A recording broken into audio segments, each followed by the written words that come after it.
Hey guys, just a reminder, if you want to hear all of these wonderful B Plus podcast episodes completely ad-free, make sure you head over to Patreon or Podbean, where we are the featured podcast this week. You can subscribe for as little as $1 a month up to $10 a month, where anything you want to help us with, it really helps out. It's going to help us grow the site. It's going to help us redesign some things, and everything that we get through this and through the advertising as well is all going straight back into the podcast so that we can get Aussie Graps out there for the rest of the world to hear about, for the rest of the world to see, so we can grow this mission of watch global, support local, and build indie wrestling. So if you want to be a part of that and get some really cool rewards like call-in shows, bonus episodes, ad-free like I mentioned, then head over to patreon.com/theb+ and subscribe today. Ladies and gentlemen, this is the main event of the evening. Hold one. Andre. You're not good at this. Get out. Let me tell you a personal story about Vince McMahon. You just made the list. Oh my God. Sorry, no speak English. Dummy. Goodbye and good night. Hold two. On bar. It's still real to me, damn it. Dummy. Yeah. This is the worst town I've ever been in. Hold three. The moss covers. Three-handle family Gradunzo. Mamma mia. And now, Unchained.media presents the B Plus Podcast with your host, Greg Unchained. It's me, Austin. It was me all along, Austin. number 4, armbar. I will never retire. I still got 200 more. I got 200 more holes to list. All right, ladies, gents, and non-binary friends, welcome to another B Plus podcast. I'm your host, Greg Unchained. Today is Monday. It's Fastlane Monday, which can only mean one thing. Of course, we are talking Fastlane. Joining me to do so, Danders. How are you, Danders? Living large and glory to the claw, my friend. Glory to the claw. Yeah, you went to Underworld this weekend. Yeah, and so getting up quite early to get through this pay-per-view was a struggle. I can hear the regret still within your body from the amount of drinks that you must have consumed at Underworld. Yeah, it was, Which is a theme, by the way, with everyone who goes to Underworld. yeah. Yeah. It looked like an awesome show, though. It was an absolutely awesome show. It's the best one that they've done. I feel like the last one was good, but it felt very long and it felt like it dragged. And this one, it went very quickly. I was equally drunk at both. So I feel like people were concerned that there was a lot of four-way elimination matches and stuff on this show, though. That didn't take away from anything. No, not really. But the only thing I didn't sort of really like is they didn't have a lot of the underworldism. So there weren't, because they were four-way matches, there was none of the run-ins and things like that.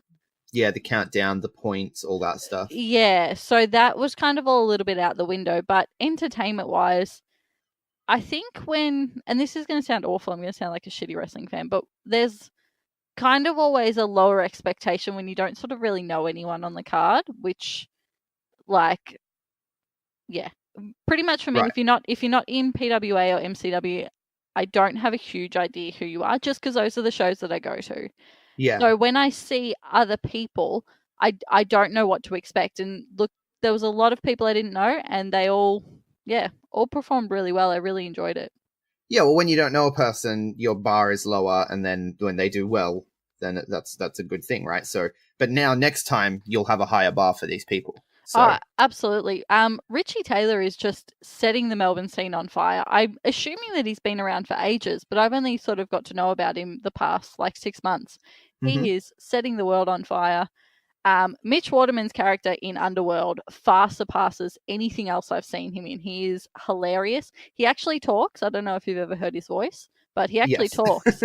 And I really enjoy what they're doing between him and Benny English, and yeah, That's not what. an amazing duo. I watch it on demand when it comes onto the Pivot Share service and everything, and I'm a big fan of what they do there. And the Richie Taylor thing doesn't surprise me at all. It's not just Melbourne either.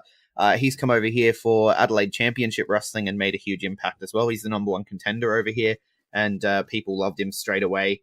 So yeah, it's not surprising at all to hear that. But we should probably talk WWE. We can save all that stuff for the call-in show that we're going to do later this week, which I haven't decided yet if it's going to be Tuesday or Wednesday, because I'm going to watch a premiere of Fighting with My Family tomorrow, Tuesday. So if we do it tomorrow, it's going to be late. Yeah, I'm going on Wednesday, so if you want me for it, it's going to be late, and we'll have the WWE cast on Wednesday too. Yeah, okay, well then I feel like it's probably going to be tomorrow late. So we'll run that by the Patreon backers. We'll do that on Discord. But for now, let's talk about Fastlane. Did you watch the kickoff show, Danders? I saw the match. Right. Which I was very happy to see was not the US title match, because that's what I thought it was going to be. Yeah, well, it was advertised as Ray vs. Andrade being on the kickoff show. Yeah. Right? Yeah. And that's and what then I mean, not the US title. Yeah, that's what I thought it was going to be. I thought it was going to be those two. Yeah, it was supposed to be those two, and so that's why I was like, well, I have to make sure I watch it. Like, normally it's like, if I watch it, good. If I don't, I don't. But this time around, I was like, I have to watch it because Ray and Andrade are going to set this bloody thing on fire. Who knows? They may give them the entire hour to do the kickoff show. It'd be amazing. But no, it was a show. They did. There was a bunch of promos and stuff. Iconics were great. I think Sam Roberts is turning heel. I can't really tell, but he's got a real attitude on the show. Ever since he did that whole Bianca Belair bit, he started like having an attitude on the pre-shows and sort of calling people out more. It's kind of fun. Yeah, I don't like him at all, but at the same time, I don't have a whole lot of time for the pre-show. I think the pre-show makes sense if you're watching it at a time when these things are supposed to air, like, 8 o'clock at night or 7 o'clock at night. On a Sunday night, you're easing in, you're probably getting your foods arriving and things like that. Watching it first thing on a Monday morning after a big night, it's not. Yeah, not 7 a.m. Yeah, 7 a.m. on a Monday morning is not the greatest time. But there was some little. I'll run through some of the highlights. So obviously, like I said, the Iconics showed up. They were great. Did their little pose, talking about the tag team champions are too scared to come to SmackDown because they've been to NXT, but they haven't come to SmackDown yet. EC3 hit on Mandy Rose, which was kind of awkward, but Sonya just shuts him down to his face. He's just like, she has more important things to worry about tonight. You need to get the fuck out of here. Like, without swearing, of course, but there was swearing on WWE tonight. was there? Yeah, on the Watchalong. You didn't watch the Watchalong either, did you? Watchalong. I was like, Oh man, I had it going on my phone and then kind of the thing on the TV, but on my phone it was very slightly ahead. It was maybe like 45 seconds ahead. yeah. And I was like, they're like, oh, it's Elias. And I was like, no, it's not. And then I'd be like, oh, it's Elias. No, see the rookie error. You have to you pause the YouTube. What I did was I waited until they had one of the little box in the corner bits, right? So you could see what part they were looking at. And I hit the pause button, and then I watched the TV. And when it matched, I hit the unpause button, and then the rest of the show was synced up for me. It was great. You're just living in 3019 there, Greg. skills all day. But we'll get to the watch along, because the watch along for me was the highlight of this entire thing. I love this watch along gimmick, and I can't wait to tell you some of the things that happened on it. So Samoa Joe also had a promo, which, I mean, we saw it recapped later in the night anyway. But he tells Zelina Vega and Carmella to tell their people to bring it, and they turned the Andrade Ray match into a 4-way for the US title, including Joe, obviously the champion, and R-Truth. So that happened on the pre-show. Lots of shuffling things up and changing things around happening on the pre-show.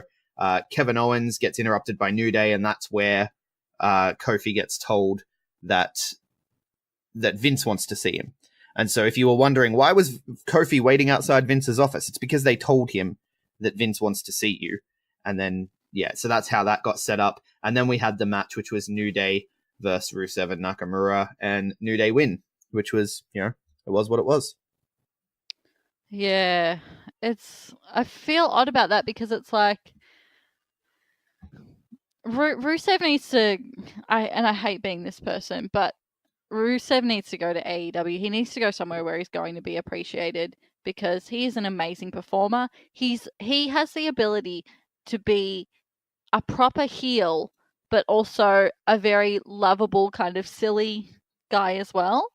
Yeah. And he is so wasted on this pre-show. I feel like he's like, they should give just like a championship for the pre-show and he will just go undefeated because he's on the pre-show all the fucking time. Yeah, he's hugely entertaining. But I mean, you want to talk about being on the pre-show all the time. Like the Revival, this was the Revival's first pay-per-view show. They pointed that out later in the night on the Watchalong. This was the first time they were ever on a WWE pay-per-view, and they've been there something like 23 months or something, I think they said. Yeah, but like Rusev 4 years ago, was coming out on a motherfucking tank. Yeah, I know. And he should have won that match, but that's neither here nor there.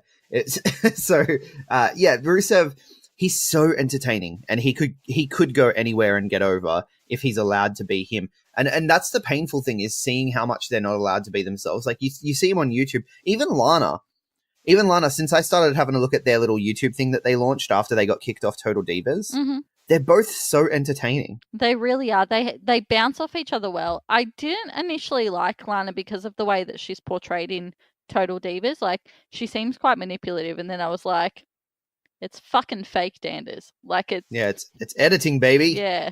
So I really like them. I think they have a really good rat-a-tat, for lack of a better term. Rusev, he needs to go somewhere where, because with Shinsuke, I know that it was being talked about in the Discord, which you can get if you sign on to the Patreon, patreon.com/something.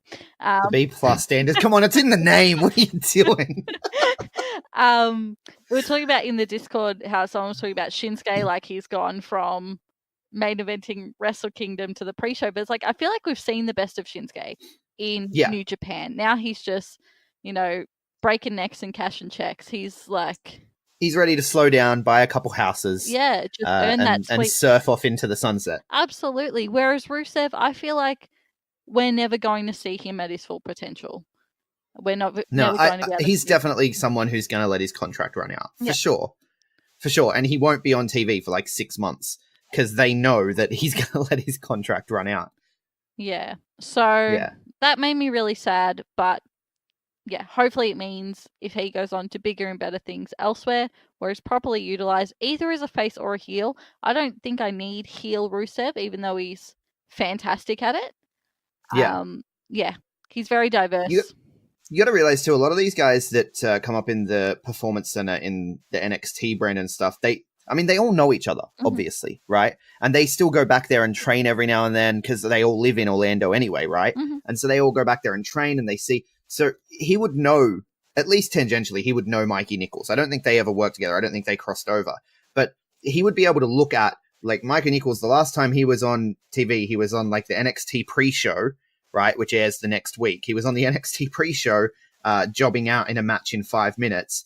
And right now, he is scheduled for a match against Kazuchika Okada tomorrow night. Isn't that insane? Yeah, so he's got to look at this and be like, well, surely I could get a match with Okada then if that's the case, right? Yeah. So, yeah, it's one of those things where he's got to be not long for WWE. It's got to be. Yeah. Anyway, this match was fine. It was fine. Yeah, it was just a match that was there. I feel like a lot of WWE matches feel the same these days. I don't know. I'm getting jaded, man. Getting jaded. But this pay-per-view ended up being really good overall. But this match was just kind of just a WWE tag match. Yeah, absolutely. I think that they should get rid of the kickoff show for non-big pay-per-views. Like, that doesn't even necessarily need to be Big 4 or Big 5. Like, but just don't have them for Fastlane or like. Do they still do Extreme Rules? Yes, they do. Yeah. Don't have them for like those ones. TLC. Yeah. Yeah. Or just have them half an hour and don't have any matches in them. Because it's too. It's or just air like the This Week in WWE thing as the pre-show. There's nothing wrong with that. I think that's what they used to do. Yeah, it used to be like if I woke up early and put the network on, while I was making my breakfast and because again for us it's early in the morning, so it's completely different to in America. But yeah, I was making my breakfast, making the coffee and everything, and like the last part of This Week in WWE was on recapping all the stories, which was nice. Yeah. But then the pre-show takes it a step further, I think, and Yeah, it's gotten a bit ridiculous at this point with the length of some of the shows. Did you hear the crowd chanting, "We want coffee"? And that was only midway through the show. This show actually just reminded me how awful wrestling fans are. Like, we're Yeah. such shit people. We're just Yes. shit people. Like, the big comparison seems to be when you talk about wrestling, like, as an art form, people like talk about Game of Thrones. It's like, oh, such and such died in Game of Thrones, and wrestling fans will be like, it's fake, right? That sort of thing. Yeah. So it's like, can you imagine, like, watching an episode of Game of Thrones and halfway through being like, we want Jon Snow! Who the fuck are you? We want Jon Snow! Give us Jon Snow! I do that all the time. What are you talking about? And it's like, I get... Bring back Arya! Yeah. Yeah, I bet you do. I don't know. The whole Kofi thing, and it's very well known that I love Becky Lynch. I love her so much. Wrestling fans are making me not hate her, but not want to see her. They're making it less special. Like, chanting, we want Becky. Becky's going to come out. She's the money making. No, but that's the desired result, though. That's what WWE want. They want people to be getting behind Becky and Kofi right now. Yeah, but they don't want in a match of Kevin Owens was out for 4 fucking months. Like, he was out for 4 months, and he's back, and he's face, and people are chanting for Kofi Kingston. Yeah, I think that was intended, to be honest with you. I really do. I don't like it. It's like, yeah. When there's like the promo segments and things like that, absolutely cheer your heart out for Kofi. During the match, especially with Mustafa Ali, like, he was like mega hot 3-4 weeks ago, or whenever it was, before he got injured. Yeah. He was mega hot. Before the Elimination Chamber, yeah. During the match, respect the performance. And then at the end, when because Daniel Bryan's the heel or whatever, then chant, we want Kofi. Or before the match, during the match, because it was a great match. I know it was a really good match. Get to that. It was probably the match of the night, that one. I know we'll get to that, but it's just like, respect the art form whilst it's taking place. Okay, well, while you're there, I think this is a great segue into the watch-along and stuff as well, the whole watch-along gimmick. Because do WWE want you to, as a fan, do they want you to respect what's happening in the ring? I don't think they do. I really don't think they do. I mean, we don't call them wrestlers, first of all, so why would we respect the art of wrestling? They don't call them wrestlers. They're not wrestlers. They're sports entertainers. They're superstars, right? And so, in that respect, you don't need to care about their wrestling. I really feel like WWE have ingrained this in us. We're in the middle of a match and we're going to a commercial break. We're in the middle of a match and we're going to put up a fucking promo. And the match is going to become a third of the screen, and 2/3 of the screen is going to be a promo or something that's happening backstage that really could have waited. Right? Yeah.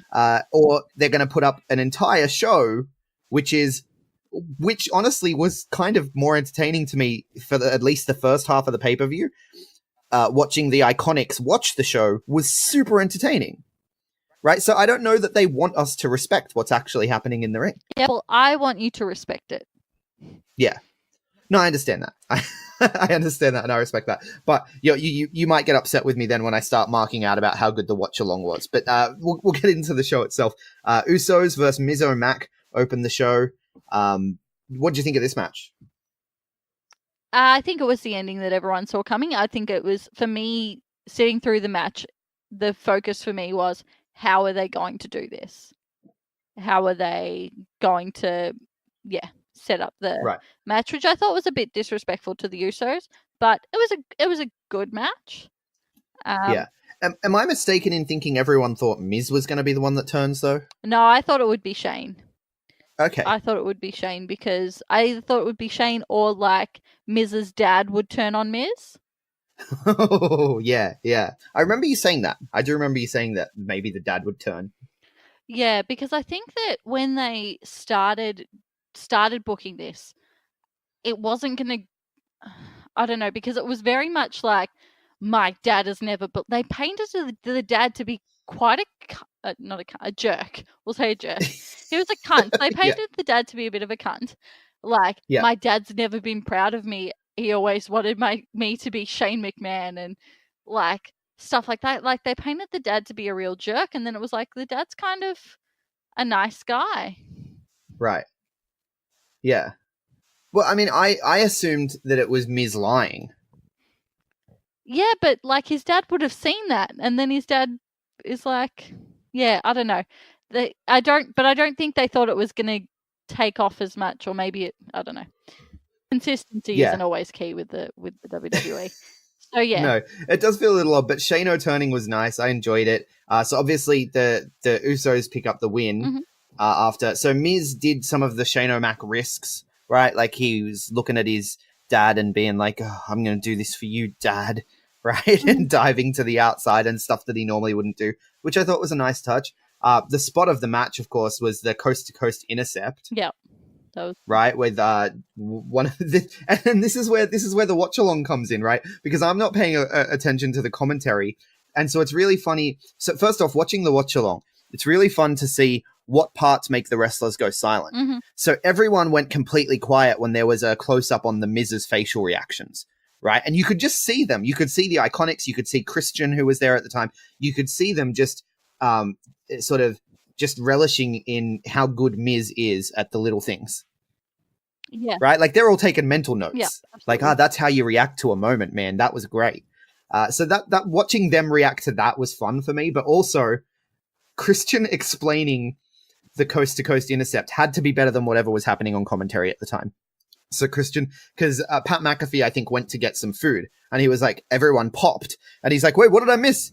What did I... And then Christian's like, well, he was going to, the Uso was going, see, the Uso, right? Because he can't tell them apart. Yeah. So he's like, the Uso was going to splash, but then Shane O'Mac intercepted. He was going to hit the other Uso, and he intercepted. And it was just really fun to hear him explain it without being able to remember their names and stuff. It was like the little things was hilarious about the watch along. Yeah. You know? So, but yeah, the Usos end up retaining after Jimmy gets the knees up, and then we have the big turn, which was fun. And so we're going to Shane O'Mac versus Miz at WrestleMania. Yeah, which I think we all saw coming, but it's like enjoyable nonetheless. Yeah, we knew that was going to be the Mania match like before Rumble, I think, didn't we? Pretty much as soon as they became a tag team, I think it was going to be clear. Yeah. So at some point in this match, the Iconics wandered into the background of the watch-along and started eating chips really loudly, which I found more entertaining than the entire match, to be honest with you, even though the match was great. Do you think that we especially love them because they're Australian? I do think there's an element of bias there, of course. Yeah. Absolutely. Because I love everything that they do. I think that they're so funny and they're so bogan, but like you don't always know if that type of humor is going to translate, and maybe they're not funny to other people. It doesn't. No, they're just everyone that I see on Twitter and stuff in America, they're all just like, these people are annoying. I don't understand what they're saying. Get them out of here. Yeah. You know, but in a more long form setting, like I saw people reacting to them on the watch along, being like, these girls are really funny. Like they were like they referred to someone's shoes as schmick at one point, and in the setting where it's not, you've got 15 seconds to get over, in the setting where they're sitting down for a couple hours, someone was able to go, wait, you said something before. You said schmick. What is schmick? And they get to explain themselves. And then they're like, oh, I'm going to use that word from now on. You know, it was great. Yeah. Just the little Aussieisms, I think, are lost on a lot of people. Yeah. So then after that, we get the Elias came out for his first song, right? Basically ripping on Miz and Cleveland. And I like this use of Elias. He was basically a narrator of the show, telling us what had happened in song form. This was really funny, and like, I know that it's cliche, but I really like the cheap heat where he mocks I find it clever, like the way that he finds ways to mock the town sporting teams and things like that. Yeah. It's gonna be, I don't know what they're gonna do when they go to towns like Birmingham and stuff like that, who only sort of really have college teams. Like they don't have like. He makes college references though sometimes. Yeah.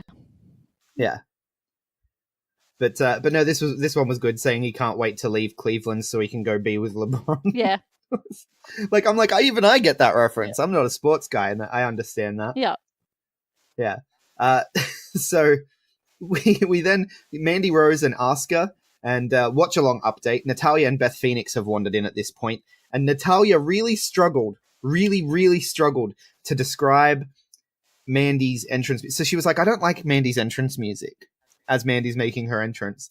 And then Beth Phoenix was like, yeah, why do they do the blur? And she's like, no, not that, like the music itself. Like it feels like a... And then they were like, say it. Like Pat McAfee's like, say it. It's fine. We're on the internet. Go ahead. Say what you want to say. And she spent like a good 20 seconds trying to get around saying it was like a porno. Yeah, because she's so brand safe. Natalya is so brand safe. Yes. She's never risque like that. But she's also kind of, I don't know. Again, I only know her from Total Divas, but she seems a little bit like dorky. Like she's always, but yeah, when she's like, yeah, it's creepy. I don't like it. I don't like the blur either.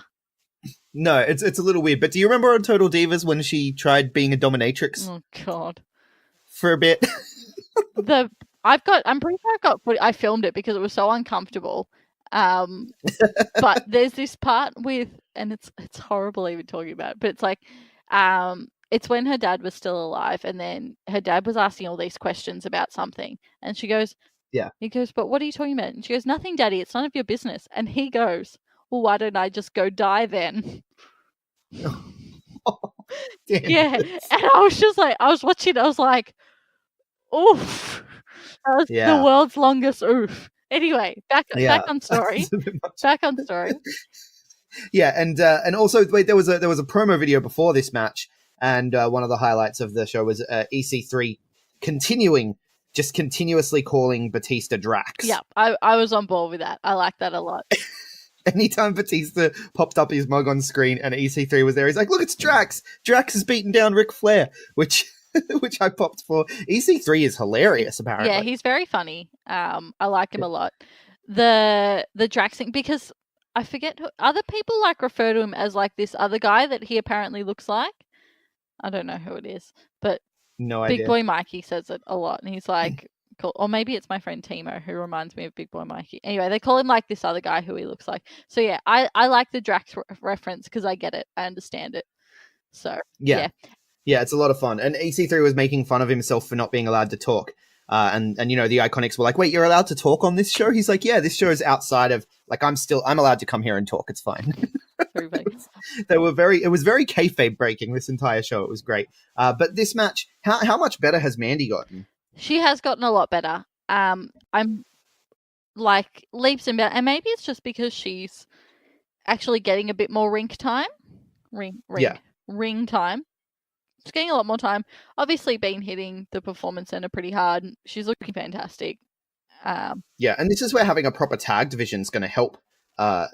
Yeah, you know? And why focusing on a tag division is a good idea. Yeah, I wish when they did their entrance and stuff, I don't know, I wish that her and Sonya looked more like a tag team, because when Sonya comes out and she does like her weird punchy fist things, and it's just like, you look weird. But have you never had the like absolutely glamorous, gorgeous friend who has this is going to sound awful, but has that tough lesbian friend who they quite often regularly go out with? You've never seen that dynamic at play in real life? No, I haven't. I'm not saying it doesn't happen, but you're making it sound like it's a common thing. Well, I feel like it is, because I've seen it happen a lot. But like I get it if that's the way that they want to do it. Like Sonya wants to be like the protector or whatever, but they're billing them as a tag team.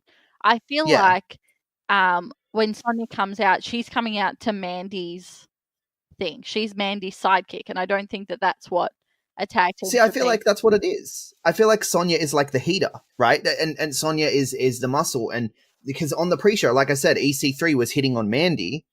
And Sonya was like, no. She has better things to deal with right now. You run along. Yeah, but I feel like if they're going to do that, then when Sonya comes out, she shouldn't do her little hair up and square up thing. She should come out and be quite stern and quite serious, kind of like Chyna in the early DX days. Yeah, like a bodyguard on the lookout for something happening. She shouldn't be trying to put her character over. She should be the body, similar like Diesel, same thing, like the big bodyguard. Like Diesel, yeah. But it's like she seems to be caught in the middle of being her bodyguard and being her tag partner. So she just looks like the less hot friend. That's what she comes across as. And I'm meaning no disrespect there, because she is an amazing performer and she's also super attractive as well. Not that that's important, but like, I don't like the way that, she is the weird sidekick here.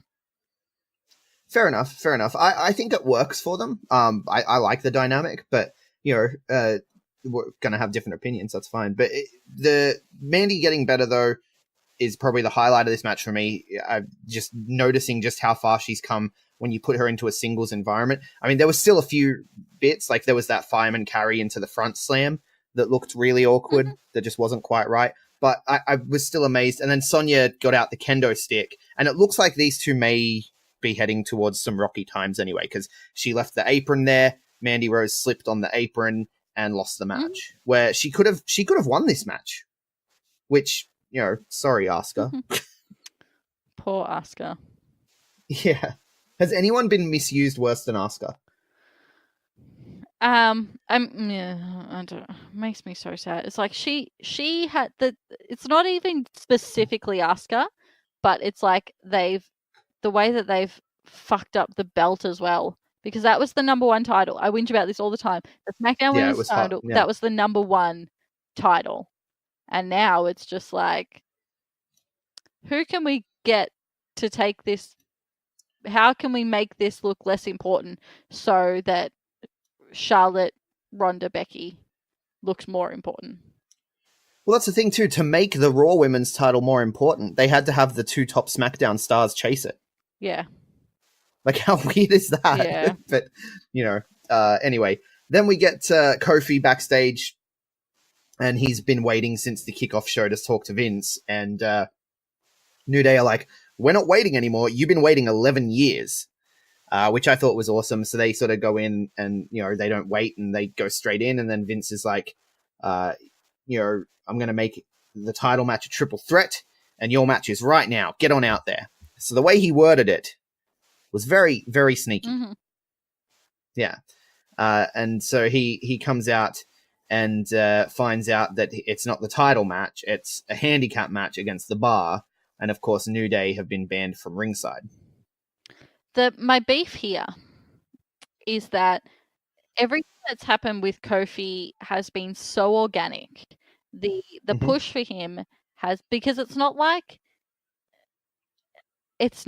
he slowly built up to this. He was forgotten about because he was part of New Day. Yeah. He was put in as a filler when someone else got injured, and people were like, "Oh yeah, Kofi can fucking move. He's been around for ages. He really deserves the title." It hasn't been like it's not like Daniel Bryan or something where it was like a really slow build and he was, it was, people forgot about Kofi Kingston. They used him as a prop or whatever, and he's gotten over. So it was so natural, and now it feels so forced. It's like Vince McMahon doesn't need to be doing the Becky storyline for this. Yeah. It definitely does feel a little forced, but at the same time, when that happened, if the thought was, hey, you know what, everyone's right, we should give Kofi a chance, and the thought was, we should do that at WrestleMania because Kofi deserves that, how would you have stretched it out? That's the thing, and here's why I don't think that they need to have 2 pay-per-views between the Royal Rumble and and Mania. Like, just having the one, push it out further, because I feel like Elimination Chamber and Royal Rumble were it felt like they were 2 weeks apart. It was crazy. Yes, they were very because quick, it's like, even with this one, we've still got just under a month till Mania. So it feels very, just have the one pay-per-view. You don't need 2. It's, I remember when I was a kid, it was Royal Rumble, one other show, WrestleMania. It was normally No Way Out. That's the one that I remember. So I definitely agree with you. They don't need as many shows between as they do. But, they're all about content now. Like, they need hours and hours of content because, in the, like Triple H says in the interviews, they're not just compete. Like, AEW isn't their only competition. They're competing with everything. They're competing with Game of Thrones. They're competing with video games. They're competing with everything for your attention. So they need to put as much out there as possible in the hopes that some of it grabs your eyeballs, which, it's a strategy, I suppose. Yeah, that's a word for it. It's a strategy. But yeah, it's just it's going to be like when the Kofi thing, hopefully when it actually happens, it's going to make it feel cheap because it's so overworked. Same with Becky. I feel like it's getting so overworked that it's like, just let it happen. Be more subtle with it. And like if they had, say, with Kevin Owens, like a match and then have a screwy finish, like maybe someone comes out and screws the finish, but just to have Vince McMahon come out and be like, no, I don't like this, because it's when I see it, I'm like, oh look, it's old man yells at cloud. Yeah. Oh, actually, while we were talking here, I've just thought of it. Because that was my big thing, was I wouldn't have been able to figure out how to stretch it out, but then I just did. He's been in the tag team division for so long, right?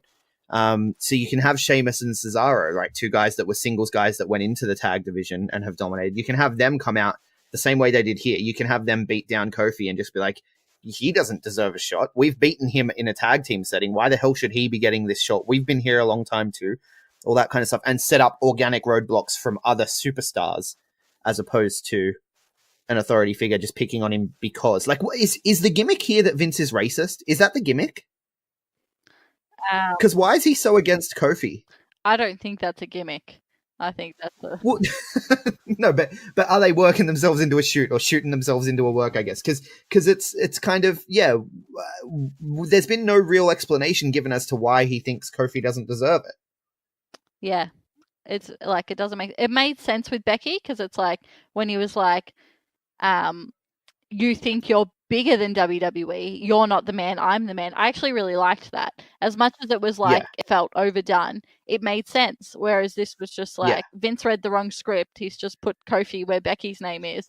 Showed up on the wrong show. And so, it's feeling a little bit overworked, but it looks like we're getting Kofi Kingston at Mania. And as much as it's also like, he's been around 11 years, he deserves it.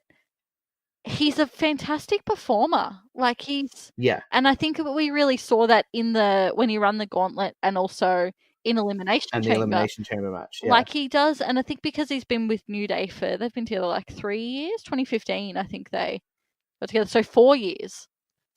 Yeah.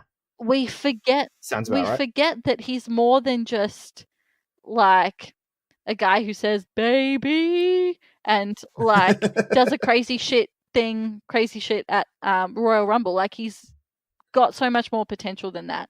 And end rant. Kofi Mania. Yeah, no, he'll be a great champion. Promotional consideration paid for by the following. All right, guys, just before we get started, I want to take a second to tell you about a game I've been playing on my iPhone. You can get it on iPhone, you can get it on Android, all the tablets and what have you. It is called the Muscle Hustle app. They are good friends of the show, and they were hooking us up with codes to sort of help you guys get ahead if you were to decide to play the game. But unfortunately, in the latest software updates with iTunes and what have you, the codes aren't working. So we're trying to get that fixed. But in the meantime, if you click the link in the show notes and download the Muscle Hustle, it's a fantastic game. It's you collect wrestlers and train your wrestlers up, all with unique individual gear and everything to raise them through the ranks from jobber to superstar to legend. You go around collecting the titles, and you can even play with your friends. So unfortunately, no leg up to offer you, but if you hit the link in the show notes, it will let them know that we sent you, and it'll help us out, it helps them out, and it helps you out because it's a really fun game to play. So check out the Muscle Hustle app on iOS, Android, and all your mobile devices. The link, of course, is in the show notes.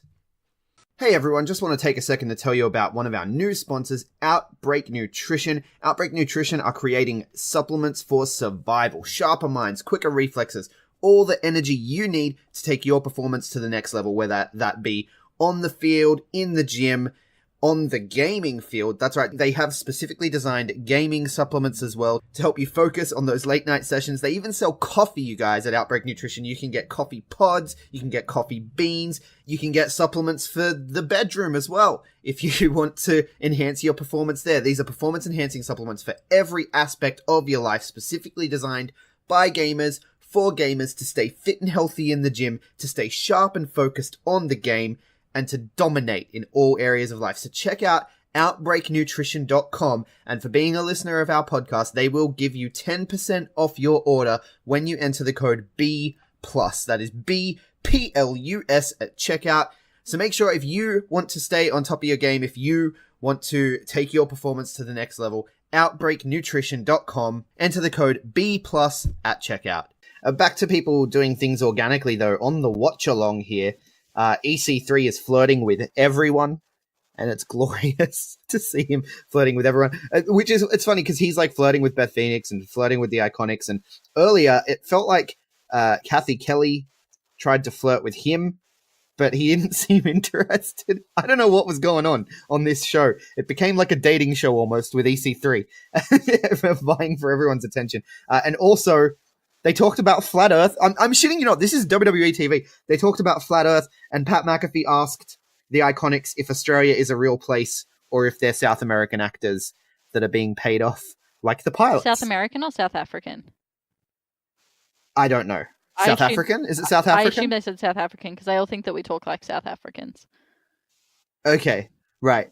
Yeah, so, but this happened. This is a thing that happened while Kofi's getting his ass kicked. They're talking about Flat Earth and whether Australia is real or not. I loved it.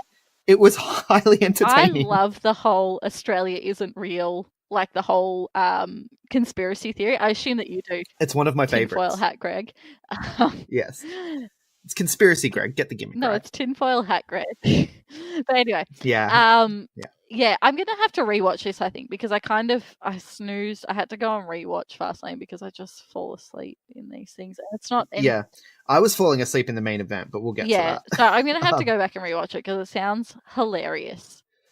It absolutely was. I'll hit some more highlights as we go along. So then we get then we get after the Kofi angle with... So New Day come out for the save. They get beaten up by Rusev and Shinsuke. So it was kind of cool, but also, yeah, it feels really forced. Then we get a Bayley and Sasha promo about, knowing how powerful Tamina and Nia are and how they're going to be the greatest champions of all time. It was hard to hear because the way I set it up, I had my headphones on, so I had one ear listening to the watch along on the iPad with the Bluetooth headphones, and then of course the TV was cranked up, and so I could hear that as well.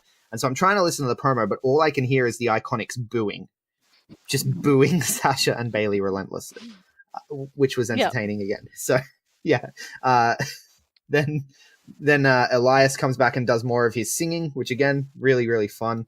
Talks about the Pittsburgh Steelers being better than the Cleveland Cavaliers. And the Iconics at this point, Pat McAfee has gone to pee, and the Iconics are holding down the fort, and they say he's like a young Bradley Cooper. Young Bradley Cooper. And then they start old? I guess he's probably I don't know.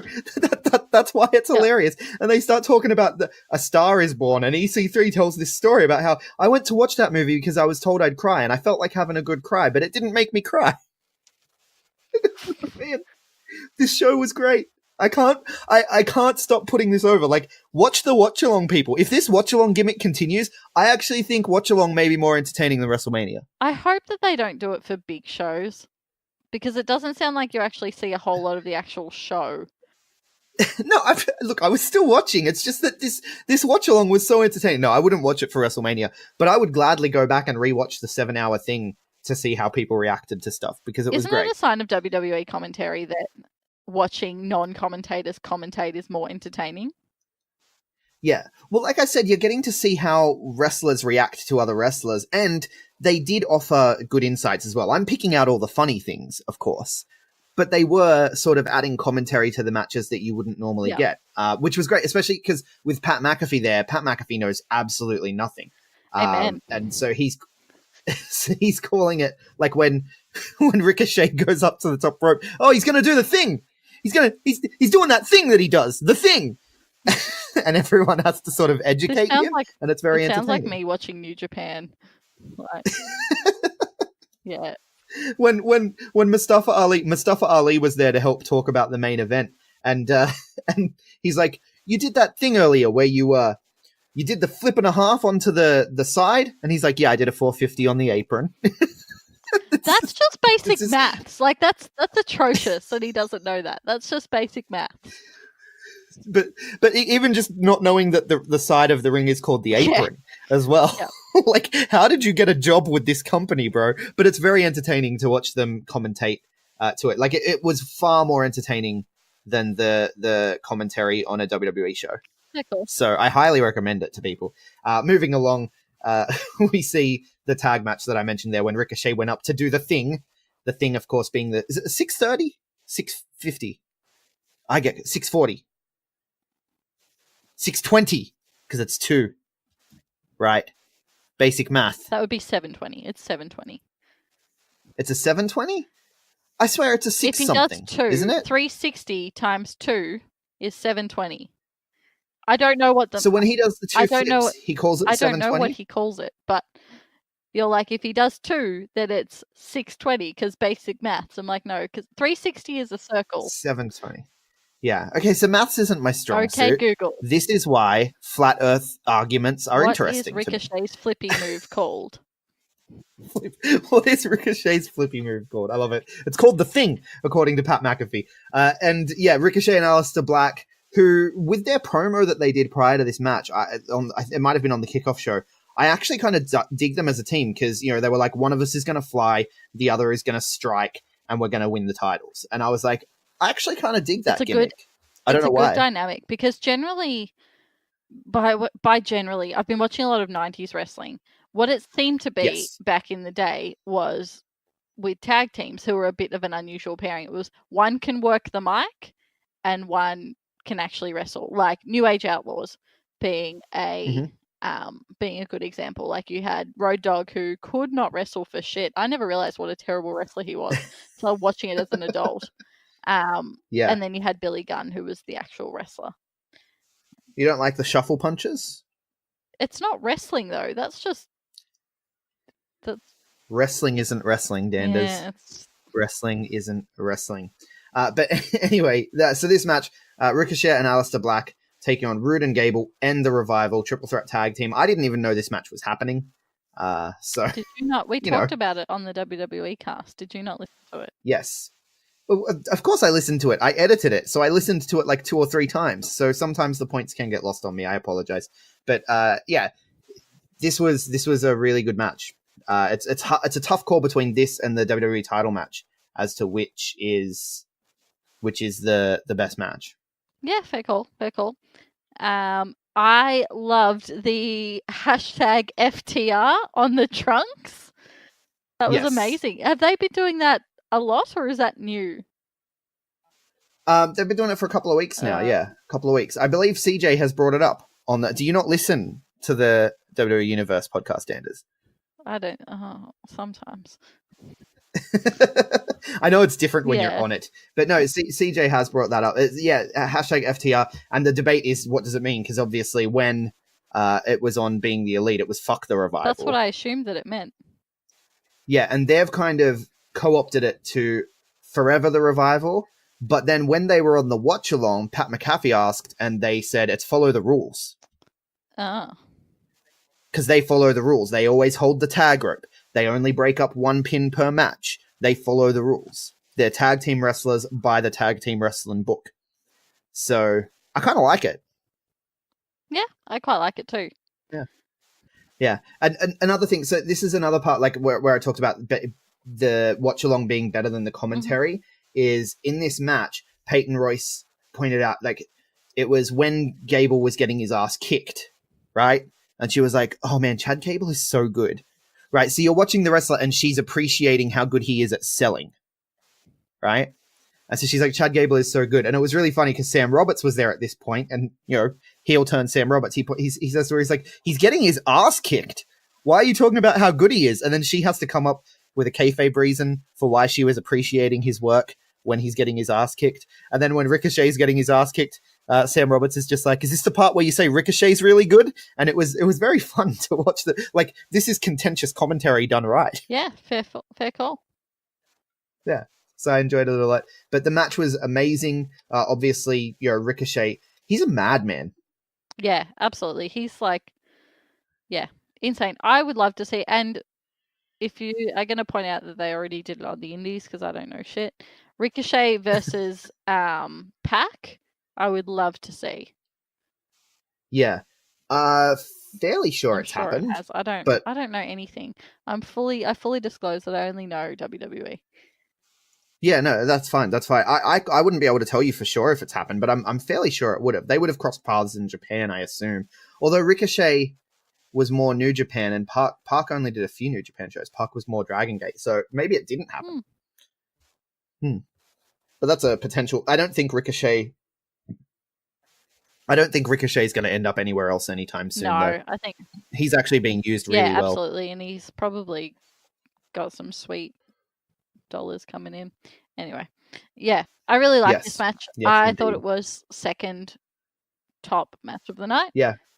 I've actually enjoyed Roode and Gable as a team too, which surprised me because when they were put together, I was like, why? And they're kind of coming into their own now. It's taken a while. Just like the Bar, it took them a while to come into their own as a team. But at this point, I see them as a team. Everyone made fun of that whole thing when the Bar got set up because I think they had a best of 7 or something, which seemed seemed really dumb at the time, but it's like made them into such an iconic tag team, and they do really work so well together for a team that it seemed like it was kind of, we don't know what we're gonna do to you with you guys, so we'll put you in a tag team with the Undertaker. But Gable and Roode are coming into their own. I'm enjoying their work now. Whereas before it did feel really thrown together. They're starting to gel. Then we get the Fatal 4-Way, the US title match. Andrade, Ray, Joe, and Andrade, Ray, Joe, and Truth. Truth was in there. Truth. Doing the 5-knuckle shuffle. Yep. Loved this so much. I think there's not a lot to say about this match. I guess it was Rey Mysterio though. How is he still as good as he is? I think I don't know. How old is he? He's like 42. I reckon he's probably even older than that. Like if Rey Mysterio, because he was in WCW. 44. So he's not that much older. So I was close. He's 44 years old, and he's just insane. Like his cardio, you think like when you get to that age, you sort of start to slow down a little, but he is not slowing down at all. He's killing it, loving it. I feel like he's better at the moment than he was in his last WWE run. Yeah, I don't really remember his last WWE run, to be fair. Is he on the DDPY? That must be it, actually. I'm gonna assume he's on the DDPY. Yep. I hear it does wonders for you. I've got a copy at home. I think I said I was going to give it to Big Boy Mikey. Big Boy Mikey, if you're listening, remind me to hook you up with the sweet DDP yoga that one of my Instagram followers sent to me. Yeah. Nice. How do I get Instagram followers to send me things? That's a thing? Look, for dudes, not so much. I'm going to set up an Amazon wish list, and then I will play video games in a very low-cut top on Twitch if you want to send me things. I contemplated this in my, fun employment life. One, Daniel told me I wasn't allowed to. Two, the only games I play, people make fun of me for. I would only want to play, Kingdom of Hearts and, I don't play cool games. Yeah. No one cares. I feel like they would still watch. I'm getting on it. I think it's definitely something you should do. Why wouldn't you do that? Tetris. Right? What if I play Tetris? That's amazing. All right, we're getting off track. Amazing. Just play wrestling games only. We're getting off track. Only wrestling games, and then we'll host it on the B+, and we'll all make money. Moving on. EC3 is still on the pre-show, on the watch-along, giving out the goods. They're still making fun of him for not talking on TV, and he's like, look, I'm conservative with my words and liberal with my fists. Which I like that. I popped so hard for that line. They didn't have Alexa Bliss flirting with him, did they? Oh yeah, no, she was the first one there. Yeah, she was there to begin the show. I didn't even talk about her. She didn't have many zingers. She was kind of actually watching the show. She's probably just sad because her man, Buddy Murphy, is so far away. Because he's in Melbourne at the moment, I'm pretty sure. He's on holiday, waiting for them to pick a challenger for him. Yeah.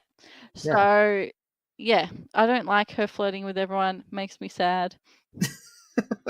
It's a gimmick, Danders. It's a gimmick. It's still real to me. Damn it. Yeah. I think Scarlett Bordeaux said it really well on Instagram, and you don't know who that is, do you? I know the name because it's... There we go. It's, rolls off the Impact tongue, really. superstar whose whole gimmick is being sexy and being a diva, right?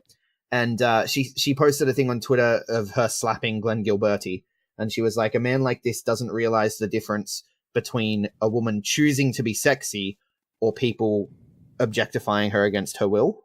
Mm-hmm.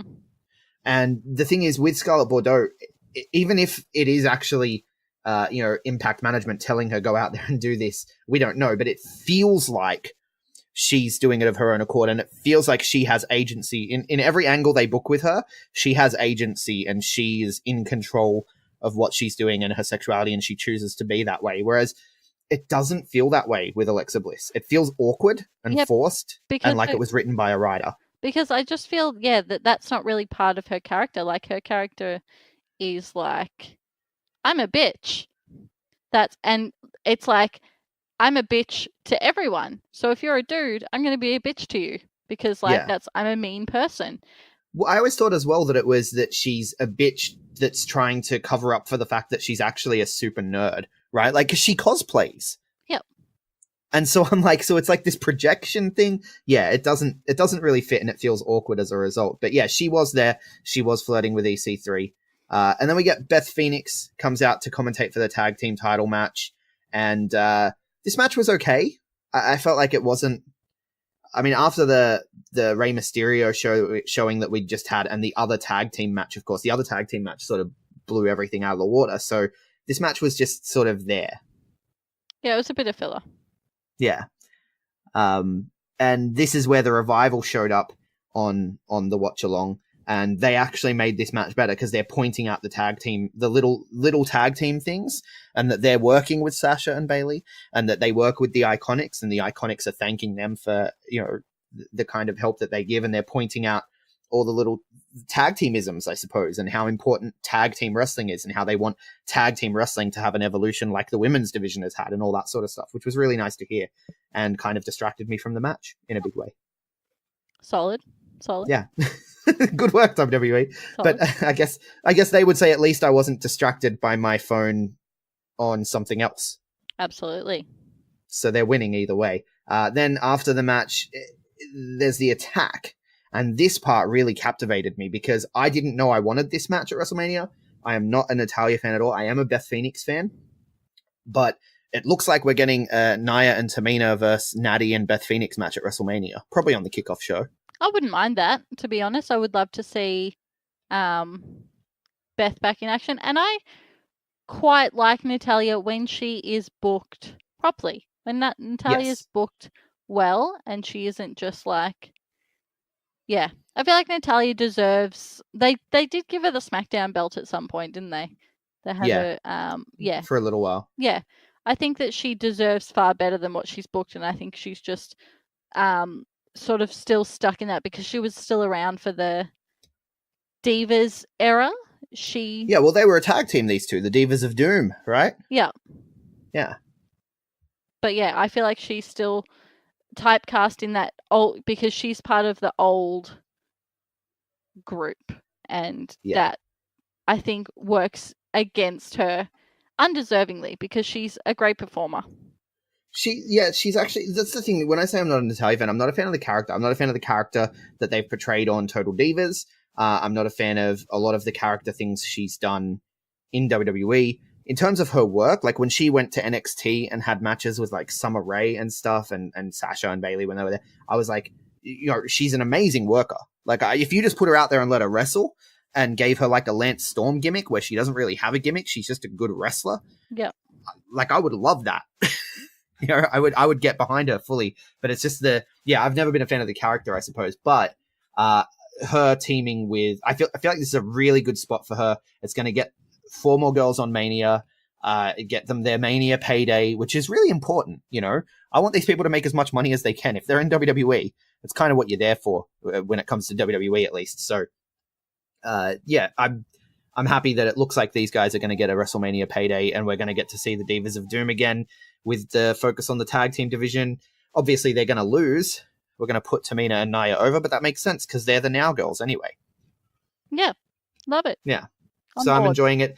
And then to close it off, right? So after this, I'm guessing there was like some kind of video package for the title match, and the Revival were saying goodbye to the Watchalong show, and they were like, "Yeah, we had time of our lives while we were here," and the Iconics proceeded to put on Time of Our Lives on their Spotify, and the Revival reenacted Dirty Dancing. I need to watch this shit. It sounds amazing. They did the lift and the dip down, touching faces. The whole thing. Beautiful. It's amazing. Beautiful. Yeah, it was fantastic. So then we get the title match with the crowd being tired and chanting for coffee. I'm going to make that joke again because you didn't react to it the first time. You know, it wasn't that funny, to be honest. It's hilarious. It got like 3 likes on Twitter. I would think that it was a little bit racist if he didn't still have his Jamaican name from when he was Jamaican. Because that's what people don't get. It's like Kingston's the capital of Jamaica. So that's why that's his name. Yeah. Like, yeah. It was like, imagine being called like you go to WWE and your name you're Jack Sydney. Yeah, or like Bazza Canberra. Yeah. Yeah. Yeah, no, it'd be pretty awful. Yeah. But yeah, so we get the title match.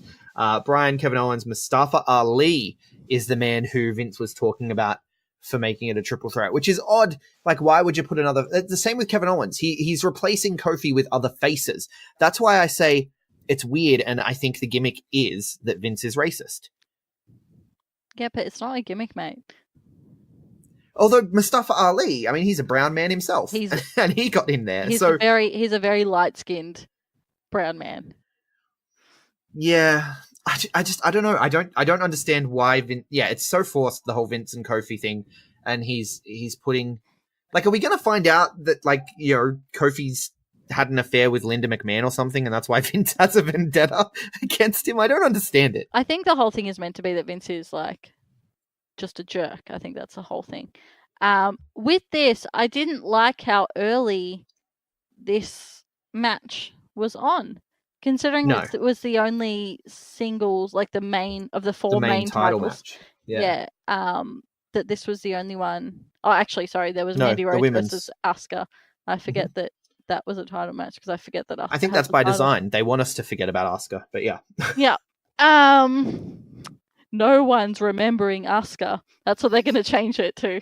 No one's ready for Asuka. No one's remembering Asuka. Can we get that on a shirt, please? Yeah. Yeah. This match was okay.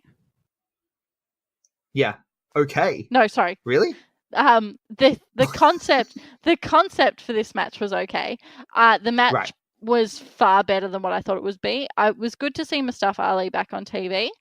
I know that we had him during the week, but it was good to have him in this match. I do feel like he's had a little bit of a missed opportunity with his injury, but we got Kofi from that. I hated the crowd during this. Yeah. Well, see, this is the thing. Because I'm listening to the watch-along in one headphone, I didn't really hear the crowd noise too much. I did pick up on them chanting for Kofi, obviously. Which is your main gripe, yeah? Yeah, because it's like we already had Kofi, and like Kofi's not going to come out and be inserted into the match. Like, yeah, I don't know. He already got beat up. What do you want Kofi to do? Like, I think it would have been cool to see the New Day come out and trash the match on behalf of their friend. I feel like, but they got beat up too. Yeah, never mind. They got beat up too, but and also like. Whilst Kofi's getting screwed over, it has nothing to do with any of the people in the ring. Yeah. It's not like Daniel Bryan screwed Kofi out of the thing or anything like that. It didn't make any sense. And it's like the whole reason that he's not in this match is because it's going to be Kofi Mania. It's not going to be Kofi Fastlane. You can't put him in this match. And so it's like, I get the chanting for Kofi. Chant for him during promos. Don't chant for him during matches. And poor Mustafa Ali making, big return, and he gets, similar to Rey Mysterio, number 30 in the Rumble, right? He gets all the heat. But God, he did such a good job. Like the drop kick into the barricade, that whole spot with the reverse Rana on Kevin Owens, which looked like it broke Kevin Owens' neck, by the way. Yeah.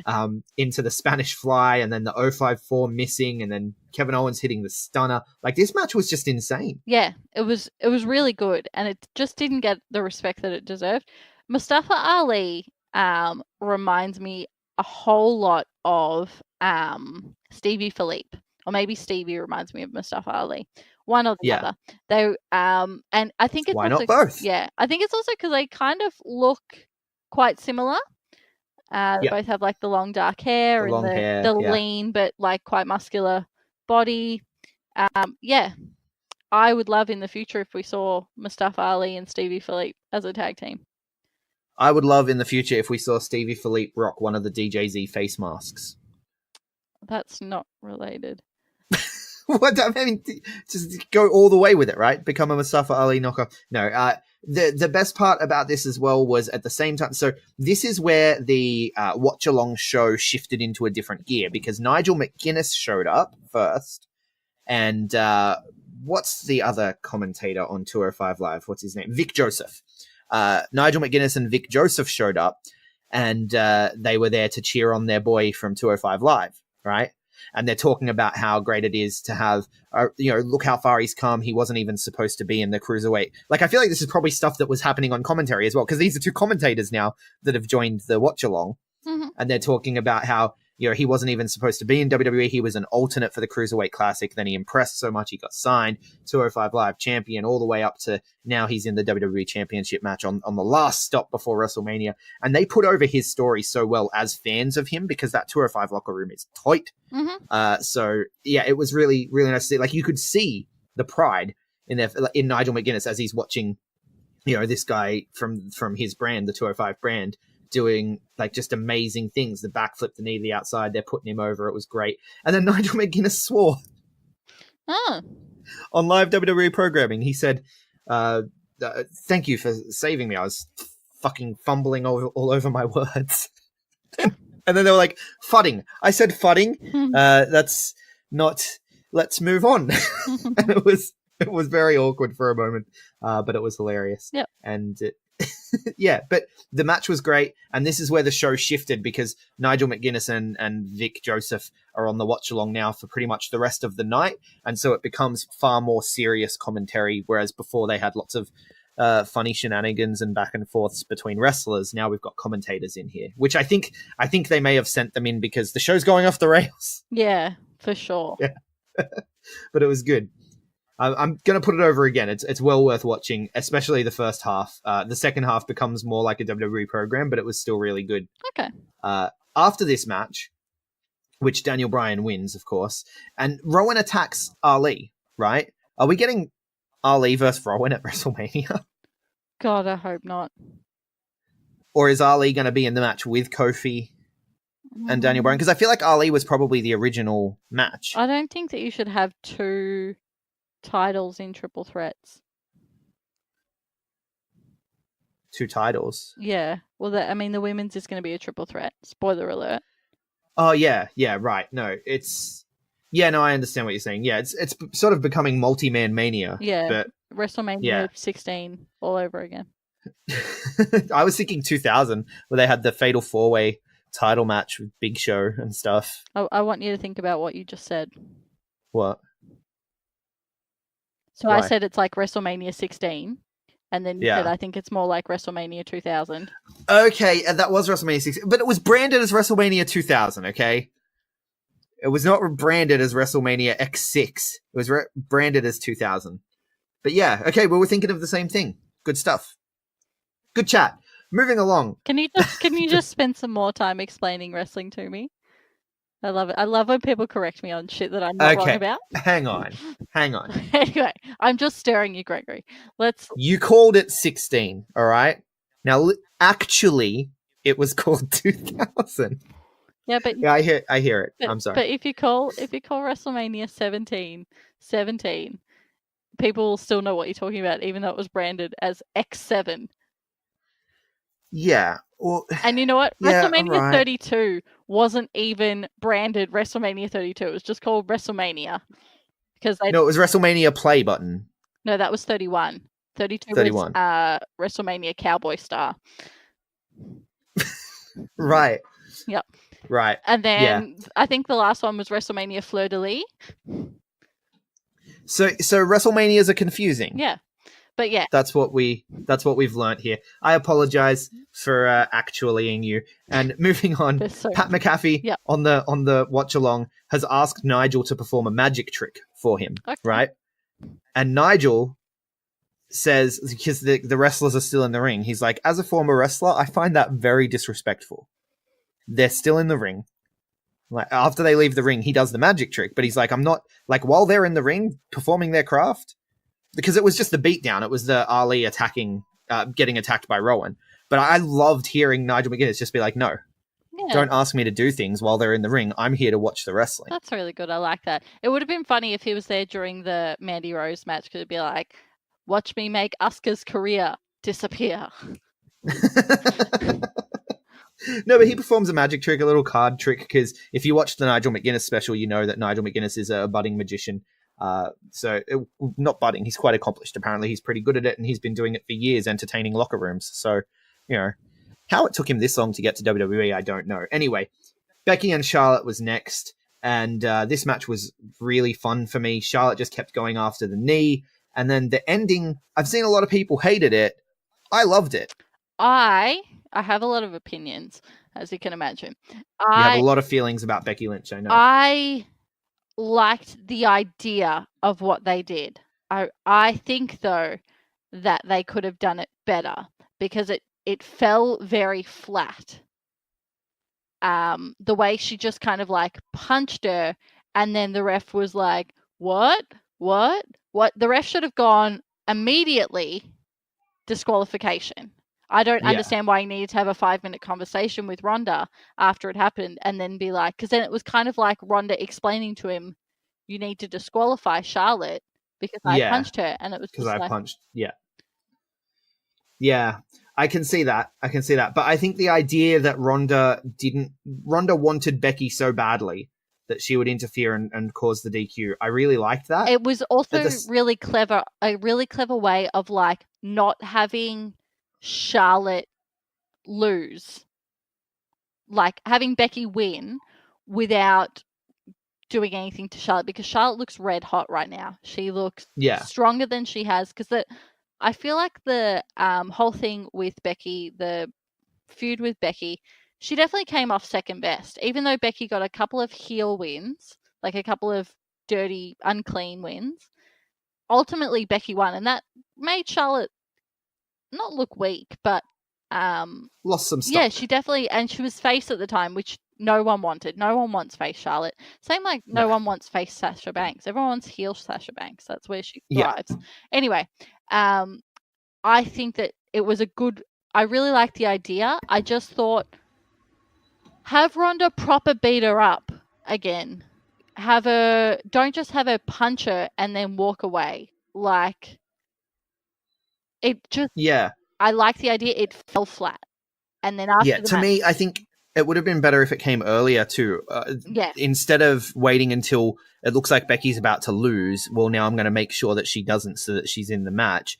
Have her do it just because, the same rationale. I want to make sure that Becky's in this match, but you don't need to wait for her to be about to lose to do that, because that weakens Becky. Absolutely. And the whole other thing that doesn't make a lot of sense with this match in the first place is, to make Ronda look stronger, wouldn't Charlotte want a triple threat? Because it should be like Charlotte feels like she can beat Becky more than she can beat Ronda. Like, odds probably work in the favor of Charlotte if it's a triple threat. Yeah. But yeah. Yeah, definitely. The whole heel face dynamic in this this trio. Obviously, Becky's the face because the crowd want Becky to win. And so Charlotte has started acting heelish because of that, but also not entirely. And then now even Ronda has turned heel, even having fun with fans. Did you see that video clip? She's like leaving the arena in Canada, and she's like, what's some other things Canadian that I can diss? Like, she's not even taking her heel role seriously. Yeah. It's so weird. It's such a weird dynamic that they've got going, but I'm enjoying it at the same time. Yeah. I initially was very much like, I don't want a triple threat. Why does Charlotte have to come in and ruin everything? And now I'm like, now that we've got proper heel Charlotte, it's like, Charlotte is so good. Like, she's in the ring, she is unmatched. She is amazing. And Becky just isn't on her level athletically, like on a but she brings another dynamic to it. And I think the three of them each bring something so unique where they are the strongest in their field. Like Becky's obviously got the crowd, and Ronda has the not the crowd, but she has like the undefeated thing, and then Charlotte's just the shit. I'm kind of rambling because I'm quite tired, but like I feel like What you're trying to say is that they're scarecrows. they're outstanding in their fields. Yes, I see what you did there. I liked it. Yeah. Yeah, they each bring something different, and I'm really excited for the triple threat. So you fucking sold me, WWE. Well done. I wanted something, and then you were like, no, I'm not going to give it to you, but I'm going to give you something better. And I was like, okay. It's something our friends at On the Turnbuckle say, and I know you feel this way, and I feel this way as well. I'm happy to be worked. Yeah, absolutely. Very happy to be worked. I don't want to be able to know I don't want to be able to predict what's going on. That's why this whole Miz and Shane thing it's not doing a whole lot for me because I saw it coming, and we saw it coming as soon as they paired up. Right. Yeah. So yeah, happy to be worked. I'm very excited. So yeah. But did you know wrestling's not real? Did you know that, Danders? It's not fake, it's scripted. Did you know it's scripted? It's scripted. It's not fake. And she can do anything she wants to anyone. Yeah. I love that promo, but we'll talk about that probably on the call-in or on the This Week. And we'll talk about it somewhere. We're running low on time here. Let's get to it. Elias, once again, the payoff to the Elias stuff. He gets interrupted, it's the first time he's been interrupted tonight, which is interesting. It's unusual for him, but he gets interrupted by Lacey Evans, who does her, I'm going to walk out and then walk away. And then Randy Orton, for some reason, wants to attack Elias. And I'm like, oh, are we getting a Randy Orton-Elias matchup somewhere? And then, of course, AJ Styles is here to attack Randy Orton. I completely forgot about the Randy Orton, AJ Styles stuff. Yep, me too. And I didn't even think that it was weird that AJ Styles wasn't put on the card. Isn't that weird? Yeah. It's very weird in hindsight, but but this was a cool little way to get them out there and remind us, like, hey, don't forget about these guys. These guys are going to do a thing too. Yep. I was okay, except for the Lacey Evans part. I didn't get that. But I get that she provided the distraction, but why? Is she friends with Randy Orton? Are they in a thing? Why does Lacey Evans keep coming out? Why, like? Well, that's her gimmick now, right? She walks. Maybe she just wants to walk with Elias. Maybe that's going to be her thing. She's going to walk out every time Elias is playing because her gimmick is walking. I see what you did there. With Elias. Yeah, I see what you... Thanks for the further clarification. I got it. I didn't find it funny. Yeah, it's... I don't know, man. I have no idea. Lacey Evans confuses the shit out of me. Yep. I never thought I'd be begging for I'm married to a Trump supporter, Lacey Evans again. Yeah. But here we are. Here we are indeed. But yeah, we got this. I guess we're getting this at Mania, which is fine. I think that they'll put on a really good middle of the card match. Yeah. Yep. And then I don't want to end on a low note, but Shield versus Corbin, McIntyre, and Lashley. Now, you said it at the beginning, right? Fastlane is a last story stop before Mania. Can you tell me what story purpose this match served? Like, I put it out on Twitter. I was like, what was the point of all that? And someone was like, it made the crowd feel good, sends them home happy so that they'll come back next time WWE's in Cleveland. And it's just, wrestling is meant to feel good sometimes. I'm like, no, I get that. Like, that's what house shows are fucking for. The TV show is for telling a story. And I don't get where this was the last time, I guess because Dean Ambrose is leaving. Is that actually a work now? Does it matter? I don't know what the point of all this is. Yeah, it's just been so rushed, like with the whole Roman thing. I feel like they could have done this on Raw. They could have done this on the take home to Raw. Be like, let's send Seth to Mania with a bang or whatever. Yeah. This felt like a main event Raw match. I don't understand why it was the main event. It felt very rushed. It felt very... Yeah, I don't know. I think even with the screwy finish, the women's match could have main evented, or the Daniel Bryan title match should have main evented over this. If there's no legitimate, like, heart-tugging things, then the title should always main event. A main title should always main event, whether it be the women's or the men's, either. That should be the main event. Yes, I agree with you. But this was weird, and it's sort of, so the Shield are back together for one last ride. That's what they kept saying. So the only story point I can see for this is Roman Reigns convinces Dean Ambrose to take a run at the tag titles or something, heading towards Mania, and that's going to convince Dean Ambrose to stay and not leave WWE. Yeah. And that's all reliant on the Dean Ambrose leaving WWE thing actually being a work, which, again, I'm happy to be worked, but I don't think it is a work. I think he's actually leaving, at which point, if this is their last ride, like you said, it could have been a Raw main event. I just don't... Yeah, and I was falling asleep, too. I was just like... I mean, the team of... Talk about Drew McIntyre, right? One of the hottest guys they had going into the Royal Rumble. And now he's doing this. I liked him better when he was with Dolph Ziggler. It always is risky to say something's going to be the last time ever. Because remember when we got Sami Zayn versus Kevin Owens for the last time ever, and then they were fought 3 months later? Yeah. It's... I don't know, man. I don't know. Like I said, I don't want to end on a sour note because I felt overall Fastlane was really good. I super enjoyed the watch-along experiment. It was really good. R-Truth showed up in this match. R-Truth was here for the end of the show, and so that's entertaining. And so was Mustafa Ali. And so they were in there, and R-Truth just kept talking about how much he idolized John Cena growing up and how he went to the meet and greets and he got John Cena's autograph. And Sam Roberts was like, how old were you? How old were you when all this was happening? And he's like, I was 10. And he's like, so at WrestleMania 20, when he won the US title, you were 10. And he's like, yeah, I was 10. He's like, that's funny because I thought I saw you on WWE TV before that. And that whole thing was far more entertaining than this main event to me. Yeah, I obviously didn't see it, but yeah, I can imagine I would have liked it if they rolled with R-Truth being 30 at a meet and greet, crying when he's getting to meet John Cena. Yeah. No, I think they're doing a gimmick where R-Truth has just been dropped on his head too many times. Yeah, fair call. It's amazing, and I love it. So there we go. I'll leave it there because that was the high point of this main event for me, was R-Truth being hilarious with his John Cena fandom. They're talking about the theme songs and stuff. You got to watch the watch along show. Yeah. It's well worth the 3 or 4 hours, however long it is. Yeah, fair call. Well worth I'll chuck it on now. Yeah. And where can people find you, Danders? You can find me on Twitter at Danderfield. When I was drunk last night, I reactivated Instagram, and I can't deactivate it now for another week. So if you want to get on board, nudes and garlic bread memes and me talking about suicide, at Rachel Danderfield on Instagram for the next week. Right. That went to a place I didn't expect it. I'm at Greg Unchained on Twitter, at the Greg Unchained on Instagram. We collectively are the B Plus Wrestler on Twitter, the B Plus Wrestling everywhere else.